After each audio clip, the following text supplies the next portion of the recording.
Did you know your computer's PCIe slots work exactly like military supply convoys? As a Navy vet who's built dozens of budget rigs for families, let me break this down. Think of PCIe lanes like convoy routes. PCIe 3.0 is like having 4 trucks on a dirt road, gets the job done. PCIe 4.0, same 4 trucks, but now they're on a highway going twice as fast. PCIe 5.0 doubles that speed again. Here's the thing, though.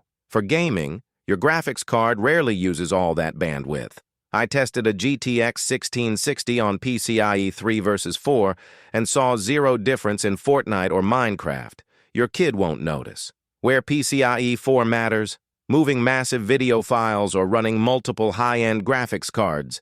But that motherboard upgrade costs an extra $100 to $200. For family builds under $800, stick with PCIe 3.0. Save that money for a better graphics card instead. But here's what's really wild about PCIe 5.0 speeds.